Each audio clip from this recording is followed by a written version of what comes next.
Hey guys, welcome back to my channel. आप सुन रहे थे मेरे साथ हाँ ये मोहब्बत है। हाँ ये मोहब्बत है भाग 12।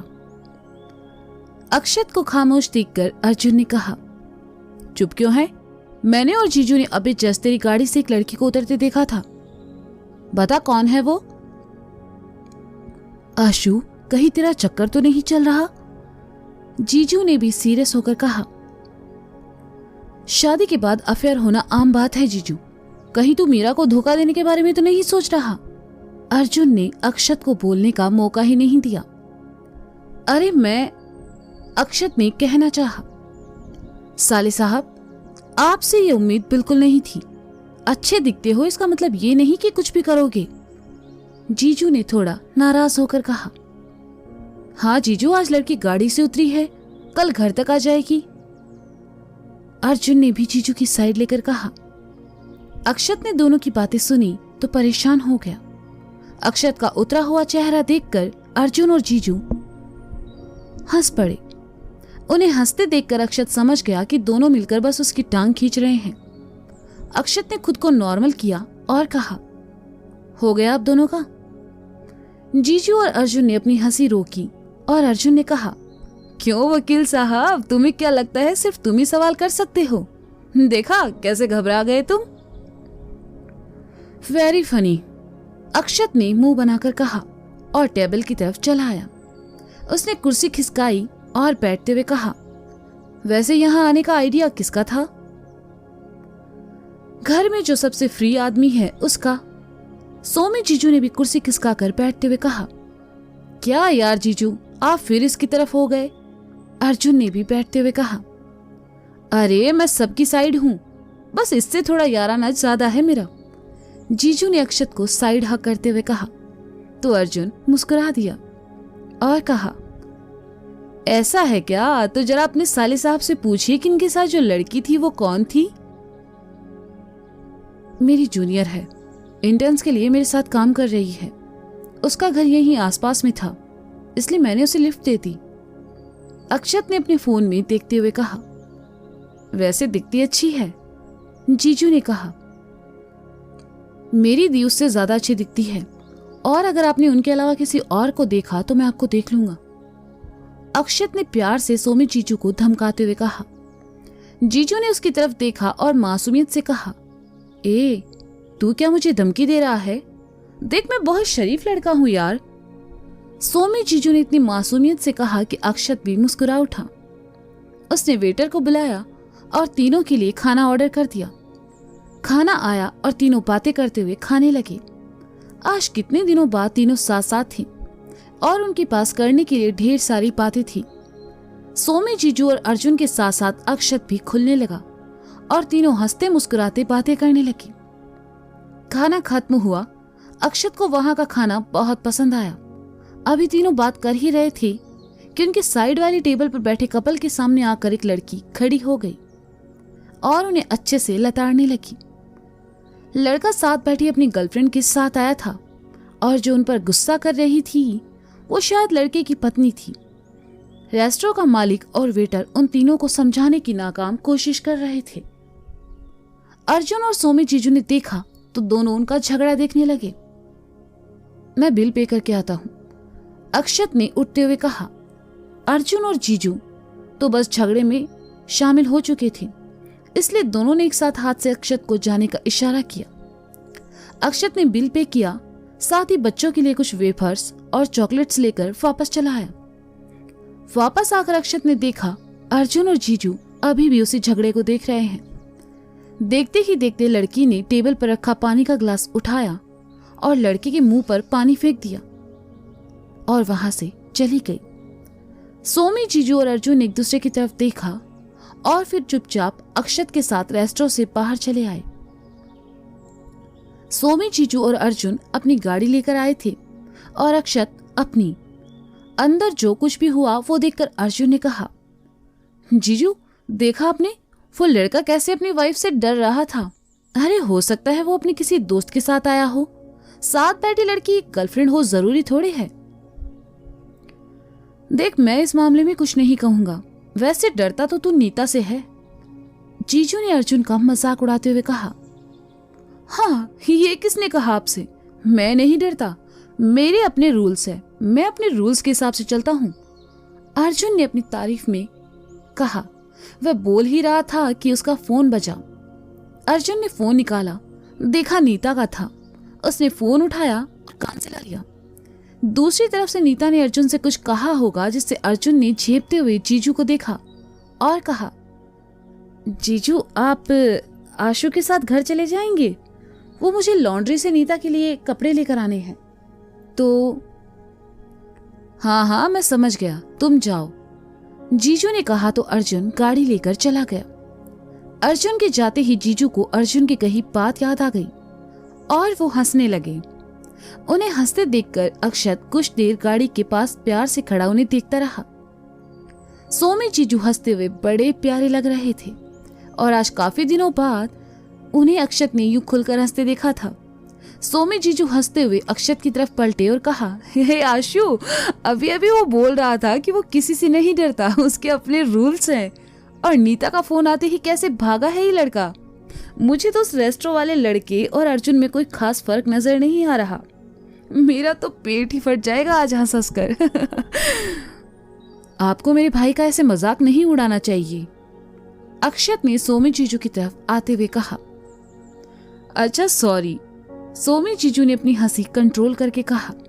लेकिन जैसे ही अक्षत मुस्कुराया, सोमी जीजू अपना पेट पकड़कर जोर जोर से फिर हंसने लगे।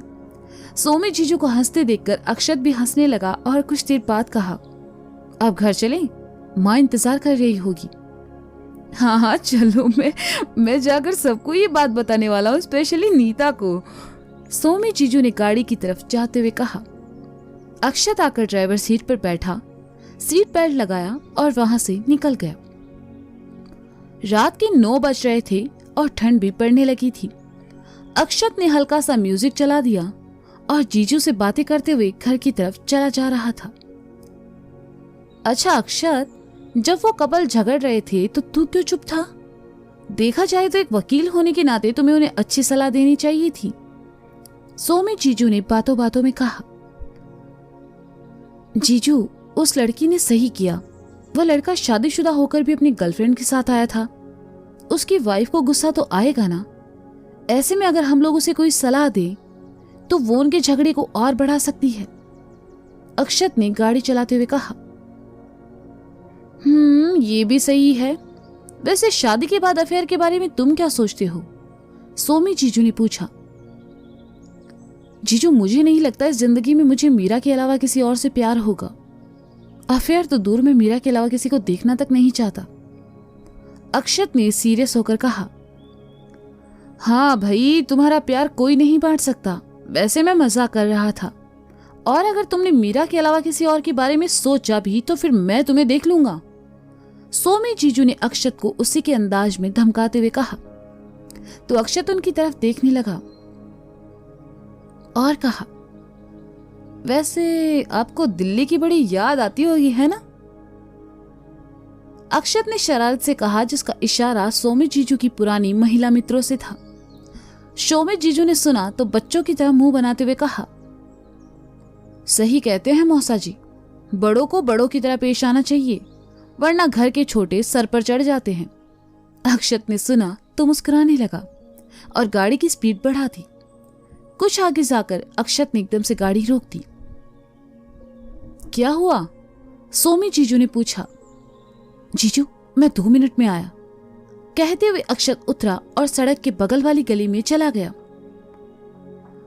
ये लड़का भी ना पता नहीं कहां गया है, सोमी जीजू बड़बड़ाए। कुछ देर बाद अक्षत वापस आया। उसके हाथ में 2 डिब्बे आइसक्रीम के थे। उसने जीजू को गाड़ी से बाहर आने को कहा। सोमी जीजू बाहर चले आए। अक्षत ने एक डिब्बा उनकी तरफ बढ़ा दिया तो जीजू ने कहा, इतनी ठंड में अब तुम्हें आइसक्रीम खानी है? ये मेरी फेवरेट है। पता है, बचपन में जब मैं, अर्जुन भैया और निधि स्कूल जाते थे तब इसी गली से होकर जाते थे और हर फ्राइडे यहाँ से आइसक्रीम खाते थे। आज अचानक यहाँ से गुजरना हुआ तो याद आ गया। मुझे लगा नहीं था ये दुकान अब तक खुली होगी, लेकिन मिल गई। खाइए ना, बहुत अच्छी है, अक्षत ने बच्चों की तरह खुश होकर कहा। सोमी जीजू मुस्कुराते हुए उसे देखने लगे और कहा, वैसे तुझे देखकर लगता नहीं तेरी जिंदगी से इतनी खूबसूरत यादें जुड़ी है। निधि को आने दीजिए, फिर एक दिन सब साथ बैठेंगे, तब सब सुनना, अक्षत ने खाते हुए कहा। सोमी जीजू भी उसके बगल में खड़े होकर आइसक्रीम खाने लगे। अक्षत ने खुशी खुशी में कुछ ज्यादा ही खा ली। उसे याद नहीं रहा कि उसे जुकाम बहुत जल्दी हो जाता है। कुछ देर बाद दोनों घर के लिए निकल गए। अक्षत और सोमी जीजू घर पहुंचे। बच्चे सो चुके थे। दादू और दादी, विजय जी और राधा अपने कमरे में थे। तनु, मीरा और नीता भी अपने अपने कमरों में थी। सोमी जीजू अपने कमरे की ओर चले गए और अक्षत ऊपर चला आया। अक्षत निधि के कमरे में आया जिसमें काव्या और चीकू अपने अपने बेड पर सो रहे थे। अक्षत ने उन दोनों के पास चॉकलेट्स और वेपर्स रखे और उनका सर सहलाया। कमरे की लाइट बंद करके वह बाहर चला आया। अक्षत अपने कमरे में आया, देखा अमायरा सो चुकी थी और वहीं मीरा पास बैठी कोई फाइल देख रही थी। वह एक हाथ से फाइल पकड़े हुए थी और दूसरे से अमायरा के सर को सहला रही थी। अक्षत धीरे से कमरे में आया ताकि अमायरा न जाग जाए और मीरा को पता न चले, लेकिन अक्षत जैसे ही अंदर आया, मीरा ने फाइल में देखते हुए कहा, आ गए आप? तुम्हें कैसे पता चला? अक्षत ने अंदर आते हुए कहा, आपको तो हम बंद आंखों से भी पहचान सकते हैं। कैसा रहा आपका आज का दिन? मीरा ने लैपटॉप बंद करके साइड में रख बिस्तर से उठते हुए कहा, बेस्ट। आज कितने दिनों बाद मुझे बहुत मजा आया बाहर घूमकर। जीजू और अर्जुन भैया भी साथ में ही थे। अक्षत ने अपना कोट निकालते हुए कहा, इसलिए आपने आने में इतनी देर कर दी। आपकी बेटी आपके बारे में 50 बार पूछ चुकी है और फिर आखिर में सो गई। मीरा ने सोई हुई अमायरा को देखकर कहा। अक्षत मीरा के थोड़ा पास आया और अपनी बाहें उसके गले में डालते हुए पूछा, और तुमने मुझे मिस नहीं किया? बिल्कुल भी नहीं। जाकर कपड़े बदल लीजिए वरना आपको ठंड लग जाएगी। मीरा ने अक्षत के हाथों को साइड कर प्यार से कहा। शादी के बाद तुम अनरोमांटिक हो गई हो मीरा। शादी से पहले तुम हमेशा मेरे पास आने के बहाने ढूंढती थी और अब देखो मुझसे दूर भागती रहती हो। अक्षत ने मीरा को पीछे से अपनी बाहों में भरते हुए कहा। आपसे किसने कहा हम आपसे मिलने के बहाने ढूंढते थे?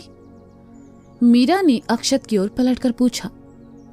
बस मुझे पता है, मेरे लिए हर रोज चाय लेकर ऊपर आती थी। अक्षत ने मीरा के चेहरे की तरफ देखते हुए कहा। आप दो लोग एक ही घर में रहेंगे तो एक दूसरे से टकराएंगे ना? मीरा ने मासूमियत से कहा।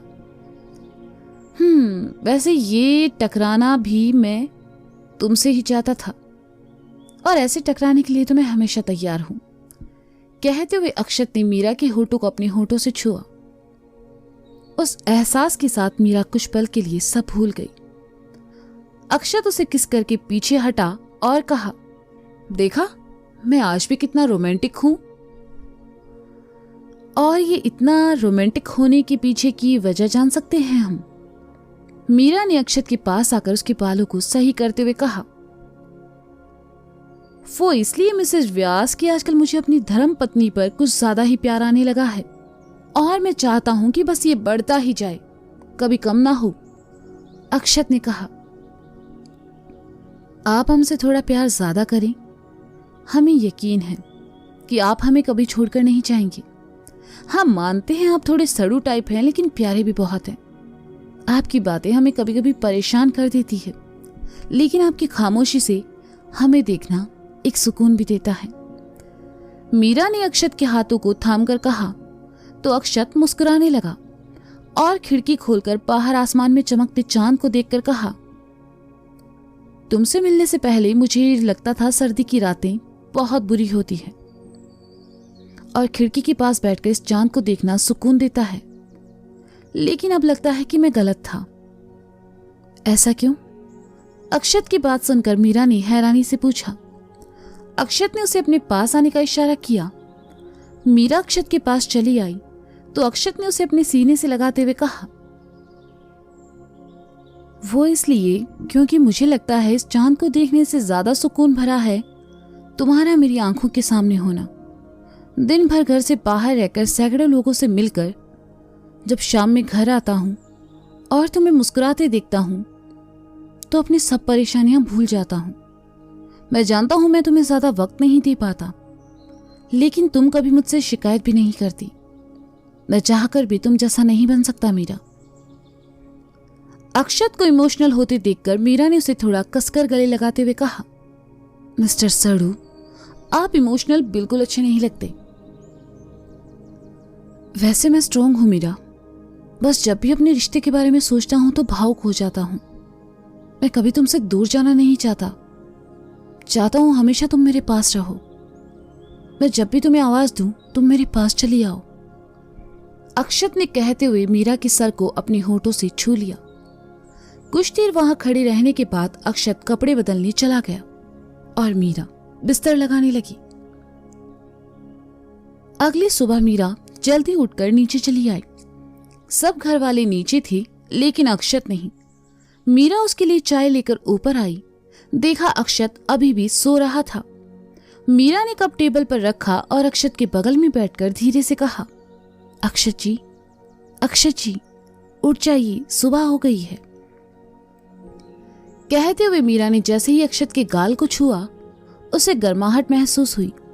मीरा ने अक्षत का सर छूकर देखा जो कि तप रहा था, हाथ गर्दन भी। मीरा के चेहरे पर परेशानी के भाव उभर आए और उसने धीरे से कहा, अक्षत जी को तो बुखार है। हमने कल रात इन्हें मना भी किया था खिड़की के पास खड़े होने से, लेकिन आजकल ये हमारी कोई बात नहीं सुनते। लगता है अभी ये गहरी नींद में है, हमें इन्हें उठाना नहीं चाहिए। मीरा ने अक्षत को अच्छे से कंबल ओढ़ाई और उसका सर छूकर देखने लगी। नींद में अक्षत को महसूस हुआ तो उसने मीरा के हाथ को अपने हाथ में लेकर कहा, मैं ठीक हूं मीरा, बस थोड़ी सी सर्दी लग गई है, तुम परेशान मत हो। आप आराम कीजिए, हम आपके लिए दवा ले आते हैं। कहते हुए मीरा ने जैसे ही उठना चाहा, अक्षत ने उसे वापस बिठा लिया और अपना सर उसकी गोद में रखते हुए कहा, तुम्हें किसी ने बताया नहीं मेरे हर दर्द की दवा तुम हो? मीरा ने सुना तो अक्षत का सर दबाते हुए मन ही मन कहने लगी, आपके इस दर्द की वजह भी हम ही है। तो दोस्तों ये था हाँ ये मोहब्बत है भाग 12। इसका अगला भाग आप जल्दी सुनेंगे मेरे साथ। तब तक के लिए शुक्रिया, बाय बाय, अपना ख्याल रखिए और हाँ सुनते रहिए हाँ ये मोहब्बत है मेरे साथ। वीडियो अगर पसंद आया तो इसे लाइक करना ना भूलें और केएमएच लवर्स के साथ शेयर जरूर करें। तो मिलते हैं कल, बाय बाय।